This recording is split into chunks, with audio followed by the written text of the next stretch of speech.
የሰው ልጅ ታሪክ በወርቃማ ስኬቶች ብቻ ሳይሆን በጥቁር ጠባሳዎችም የተሞላ ነው። ከነዚህ ጠባሳዎች መካከል ደግሞ በጉልህ የሚታወስ የአንድ ግለሰብ ስም አለ። ያ ግለሰብ አዶልፍ ሂትለር ነው። ሂትለር ሲባል ወደ አእምሯችን የሚመጣው ሁለተኛው የዓለም ጦርነት፣ የጋዝ ክፍሎች፣ በሚሊዮን የሚቆጠሩ አይሁዶች እልቂትና የጀርመን መፍረስ ሊሆን ይችላል። ነገር ግን የታሪክ ጸሐፊዎች የሚጠይቁት አንድ አስፈሪና ጥልቅ ጥያቄ አለ።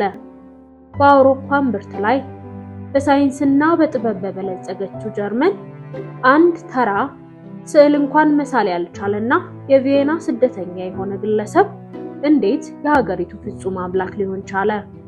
በዛሬው ዝግጅታችን የሂትለርን የልጅነት ጊዜ፣ የቪየና ጎዳናዎችን ድህነትና በርካታ አይሁዳውያንን የጨረሰው የሶስተኛው ራይክ አስፈሪ አነሳስን በጥልቀት እንመለከታለን። እስከ ፕሮግራማችን ፍጻሜ ድረስ አብራችሁን ሁኑ።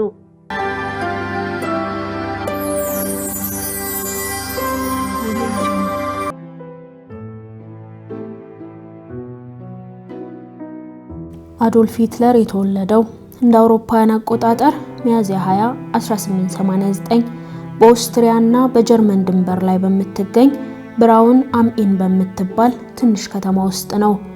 አባቱ አሎይስ ሂትለር የጉምሩክ ባለስልጣን የነበረ ሲሆን እጅግ ጨካኝ፣ ቁጡና ልጆቹን በትንሽ በትልቁ በጅራፍ የሚገርፍ ሰው በመሆኑ ሂትለር ከአባቱ ጋር የነበረው ግንኙነት በፍርሃትና በጥላቻ የተሞላ ነበር። አባቱ የሱን ፈለግ ተከትሎ የመንግስት ሰራተኛ እንዲሆን ቢፈልግም ሂትለር ግን የመንግስት ቢሮክራሲን ይጸየፍ ነበር።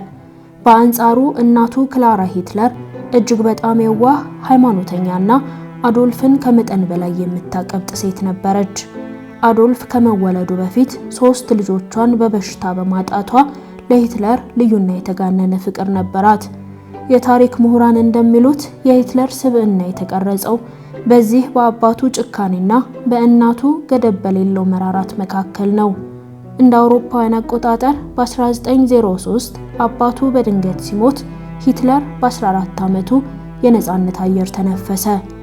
ሂትለር በትምህርቱ ሰነፍ የነበረ ቢሆንም ለአንድ ነገር ግን ጥልቅ ፍቅር ነበረው፣ ስዕል መሳል። በ18 ዓመቱ በ1907 ዓ.ም የኪነ ጥበብ ሰው የመሆን ትልቅ ህልም አንግቦ ወደ ኦስትሪያ ዋና ከተማ ቪየና ተጓዘ። በወቅቱ ቪየና የባህል የሙዚቃና የኪነ ጥበብ ማዕከል ነበረች። ሂትለር ወደ ቪየና የጥበብ አካዳሚ ለመግባት ፈተና ቢቀመጥም ውጤቱ ግን አስደንጋጭ ነበር። ፈታኞቹ የሂትለርን ስዕሎች አይተው ለስዕል ብቃት የለህም፣ ባይሆን የስነ ህንፃ አርኪቴክቸር ችሎታ ስለሚሻል እሱ ላይ ብትበረታ ይሻላል በማለት ውድቅ አደረጉት። በሚቀጥለው ዓመትም እንደገና ሞከረ፣ አሁንም ውድቅ ተደረገ። ይህ ክስተት በሂትለር ህይወት ውስጥ የመጀመሪያው ትልቅ የስነ ልቦና ስብራት ነበር። ራሱን እንደማይረባ ከንቱ ሰው ማየት ጀመረ። ይባስ ብሎ በዚያው ዓመት መጨረሻ ላይ በህይወቱ ከማንም በላይ የሚወዳት እናቱ ክላራ በካንሰር በሽታ ሞተች። እናቱን ያክማት የነበረው ዶክተር ኤድዋርድ ብሎች የተባለ አይሁዳዊ ነበር። የሚገርመው ሂትለር በኋላ ላይ ስልጣን ሲይዝ ይህንን ዶክተር ክቡር አይሁዳዊ በማለት ከናዚ ጥቃት ጠብቆታል። እናቱ ከሞተች በኋላ ሂትለር ሙሉ በሙሉ ደኸየ። ከአካዳሚው የተረፈውን ትንሽ ገንዘብ ጨርሶ በቪየና ጎዳናዎች ላይ ያለመጠለያ መቅበዝበዝ ጀመረ። የፖስት ካርዶችንና ስዕሎችን እየሳለ ለቱሪስቶች በመሸጥ የዕለት ጉርሱን ይፈልግ ነበር። በእነዚህ የድህነት ዓመታት ሂትለር በቪየና ይንጸባረቅ የነበረውን የከረረ የዘረኝነት፣ የብሔርተኝነትና በተለይም ከንቲባው ካርል ሉገር ያራምዱት የነበረውን ጽንፈኛ የአይሁድ ጥላቻ ወይም አንቲሴሚቲዝም ፖለቲካ መጋት ጀመረ። በጀርመን ሕዝብ የበላይነት ማመን የጀመረውና ለአይሁዶች፣ ለኮሚዩኒስቶችና ለውጭ ዜጎች ያለው ጥላቻ የተጠነሰሰው በእነዚህ የቪየና ጎዳናዎች ላይ ነበር። እንደ አውሮፓውያን አቆጣጠር በ1913 ሂትለር በኦስትሪያ የውትድርና አገልግሎትን ላለመቀበል ወደ ጀርመን ሙኒክ ከተማ ተሰደደ። ራሱን እንደ ኦስትሪያዊ ሳይሆን እንደ ጀርመናዊ ቆጥር ነበር። በ1914 አንደኛው የዓለም ጦርነት ሲፈነዳ ግን ሂትለር ደስታው ወሰን አልነበረውም። በመጨረሻም ህይወቱ ዓላማ የምታገኝበት ራሱን የሚያስመሰክርበት መድረክ አገኘ። በጀርመን ባቫሪያ የጦር ሰራዊት ውስጥ በፈቃደኝነት ተመዘገበ። ሂትለር በጦር ሜዳ የነበረው ሚና እጅግ አደገኛ የነበረው የሜልዶንጋር ወይም የፊት መስመር መልእክተኛነት ነበር።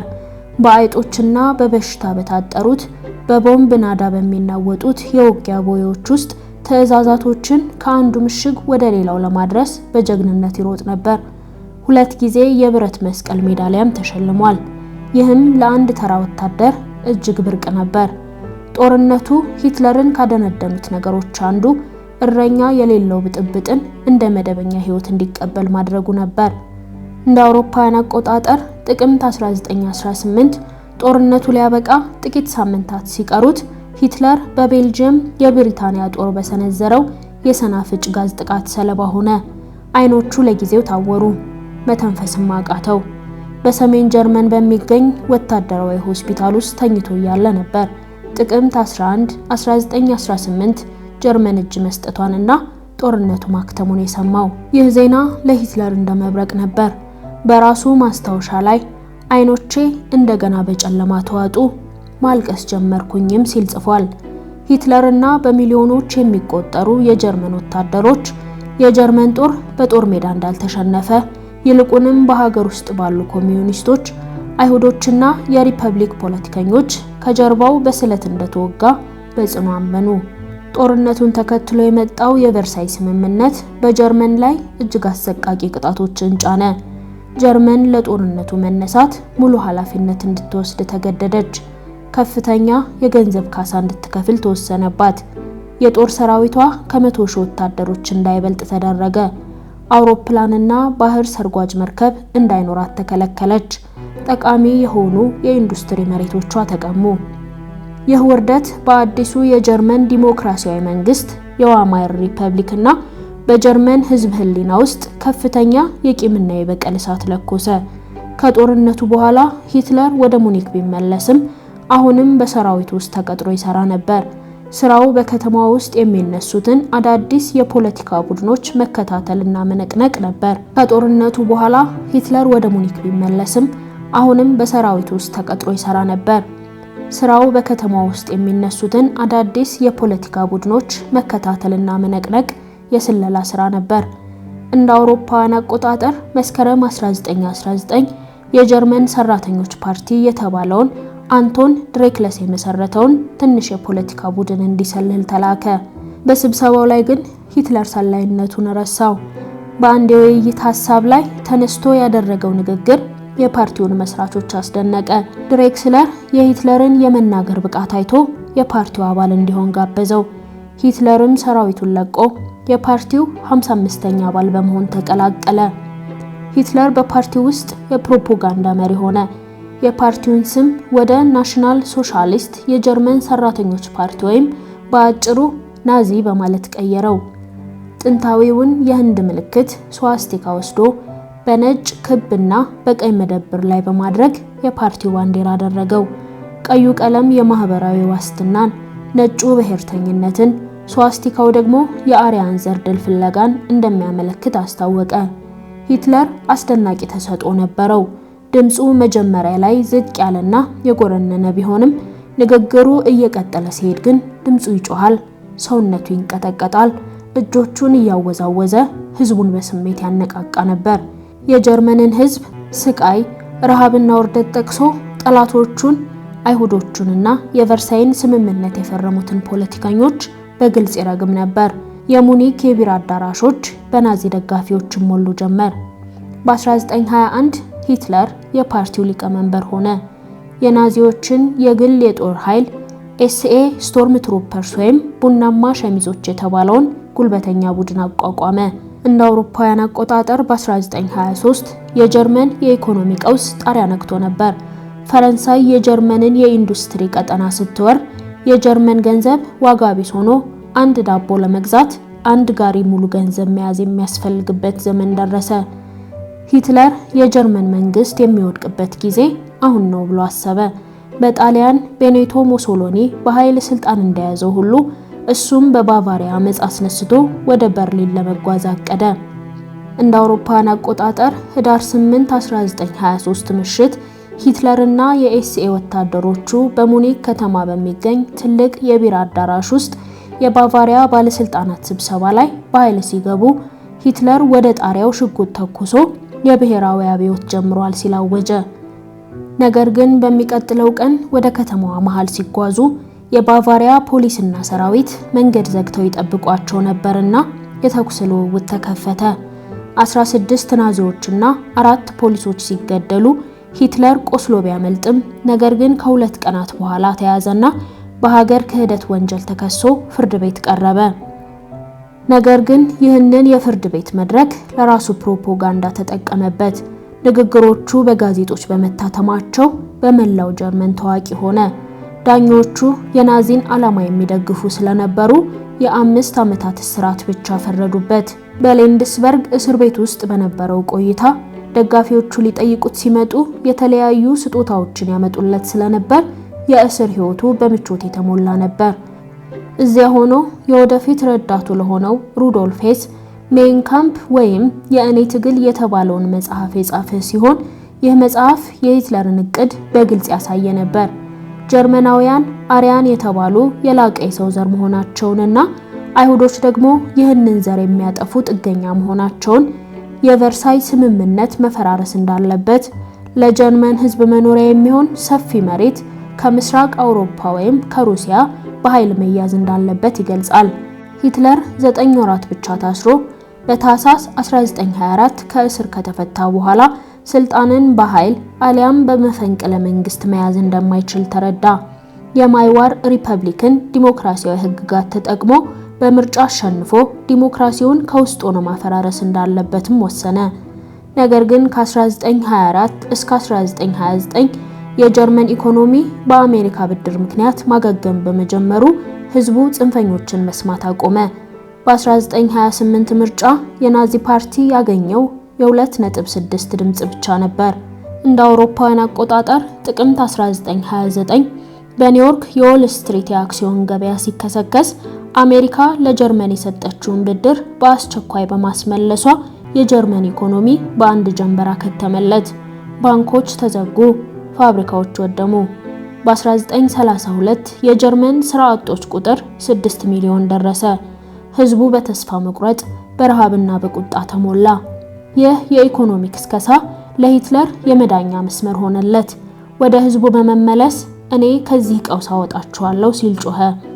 የሂትለር የፕሮፓጋንዳ መሪ ጆሴፍ ጎብልስ እጅግ ዘመናዊ የሆኑ ስልቶችን ተጠቀመ።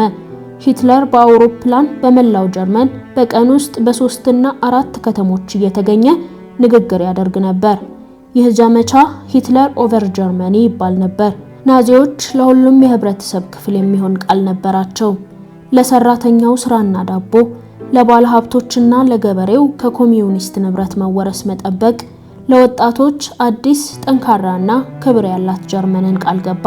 ሐምሌ 1932 በተደረገው ምርጫ የናዚ ፓርቲ 37.3% ድምጽ በማግኘት በፓርላማው ትልቁ ፓርቲ ቢሆንም ነገር ግን አሁንም ፍጹም አብላጫ ድምጽ አልነበራቸውም።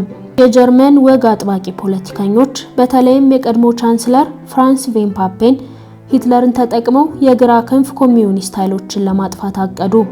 ፓፔን እድሜያቸው የገፋው የጀርመን ፕሬዝዳንት ፖል ቮን ሂንደርበርግን ሂትለርን ጠቅላይ ሚኒስትር እናድርገው፣ ነገር ግን በካቢኔው ውስጥ የኛን ሰዎች አብልጠን ስለምናስገባ እሱን እንዳሻንጉሊት እንቆጣጠረዋለን በማለት አሳመኗቸው። ይህ የታሪክ ትልቁ ስህተት ነበር። እንደ አውሮፓውያን አቆጣጠር ጥር 30 ቀን 1933 አዶልፍ ሂትለር የጀርመን ጠቅላይ ሚኒስትር ሆኖ በህጋዊ መንገድ ተሾመ። የናዚ ደጋፊዎች በበርሊን ጎዳናዎች ላይ ሰልፍ በመውጣት ደስታቸውን ገለጹ። ሂትለር ስልጣን በያዘ በአንድ ወሩ የካቲት 27 1933 የጀርመን ፓርላማ ህንጻ ድንገት በተነሳ ቃጠሎ ወደመ። በቦታው ላይ ማሩነስ ቫን ደሉቤ የተባለ የደች ኮሚዩኒስት ወጣት ተጠርጥሮ ቢታሰርም ብዙ የታሪክ ምሁራን ናዚዎች ራሳቸው ህንጻውን አቃጥሎት ሊሆን እንደሚችል ይጠረጥራሉ። ሂትለር ይህንን አጋጣሚ ወዲያውኑ ተጠቀመበት። ይህ የኮሚዩኒስቶች አመጽ መጀመሪያ ነው በማለት ፕሬዝዳንት ሂንደርበርግን የአስቸኳይ ጊዜ አዋጅ እንዲፈርሙ አደረገ። በዚህ አዋጅ መሰረት የሐሳብ ነጻነት፣ የፕሬስና የመሰብሰብ መብቶች ታገዱ። የኮሚዩኒስትና የሶሻል ፓርቲ መሪዎች ያለ ፍርድ ቤት ትዕዛዝ ታሰሩ። የናዚዎች የመጀመሪያው የማቆያ ካምፕ ዳካው ተከፈተ። መጋቢት 1933 ሂትለር አዲስ ምርጫ ቢያካሂድም ተቃዋሚዎቹ በታሰሩበት ሁኔታ እንኳን ናዚዎች አሁንም ሙሉ ድምጽ አላገኙም። ስለዚህ ሂትለር ፓርላማው የማስፈጸሚያ ህግ እንዲያጸድቅለት ጠየቀ። ይህ ህግ እንዲጸድቅ የፓርላማው 2/3 መደገፍ ነበረበት። ናዚዎች የኤስኤ ወታደሮችን በፓርላማው አዳራሽ ዙሪያ በማሰለፍ ተቃዋሚዎችን አስፈራሩ። ኮሚዩኒስቶች ደግሞ ቀድሞውኑ ታስረው ነበር። ህጉ በከፍተኛ ድምጽ ጸደቀ። ዲሞክራሲው በራሱ በፓርላማዎች ተገድሎ ሂትለር ህጋዊ አምባገነን ሆነ። ከዚያም ሂትለር ሁሉንም የፖለቲካ ፓርቲዎች አገደ። የሰራተኞች ማህበራትን አፈረሰ። አሁን የቀረው አንድ ስጋት ብቻ ነበር።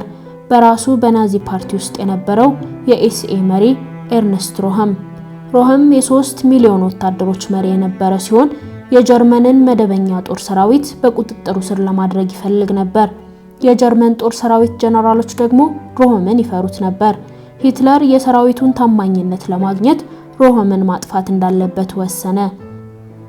እንደ አውሮፓውያን አቆጣጠር ሰኔ 30 1934 ምሽት ሂትለር በራሱ የግል ጥበቃዎች አማካኝነት በኤስኤ መሪዎች ላይ ድንገተኛ ጥቃት ሰነዘረና ኤርነስት ሮህምን ጨምሮ በመቶዎች የሚቆጠሩ የናዚ ተቀናቃኞች የቀድሞ ቻንስለር ኩርት ቮን ሽላይሸርን ጭምር በቁጥጥር ስር ውለው ያለ ፍርድ ተረሸኑ።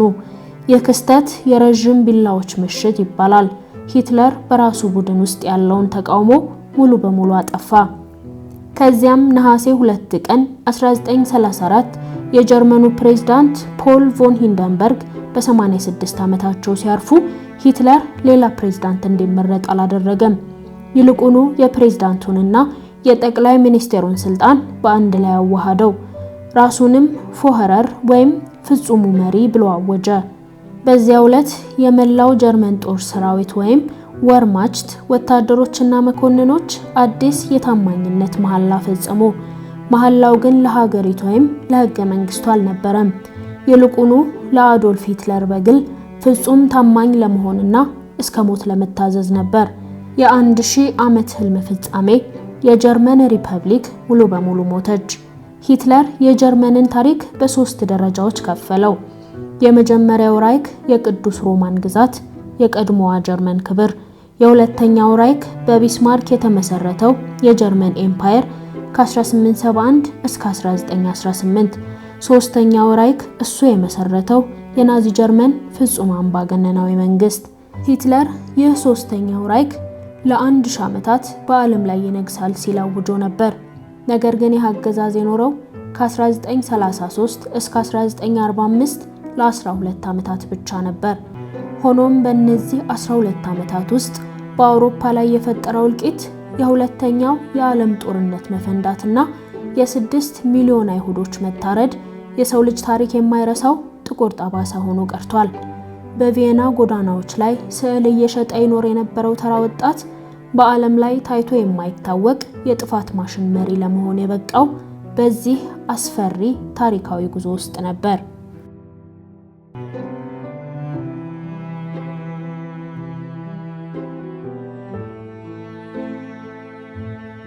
ውድ ተመልካቾቻችን ለዛሬ ያዘጋጀንላችሁ ፕሮግራም የተከታተላችሁትን ይመስል ነበር። ዝግጅታችንን ከወደዳችሁት እንደተለመደው ላይክ እና ሼር ማድረግ አትርሱ። ሐሳብ አስተያየት ካላችሁ ደግሞ በኮሜንት መስጫው ስር አጋሩን። በቀጣይ በሌላ ለየት ያለና እውነተኛ ታሪክ ተመልሰን እንገናኛለን። እስከዚያው መልካም ጊዜ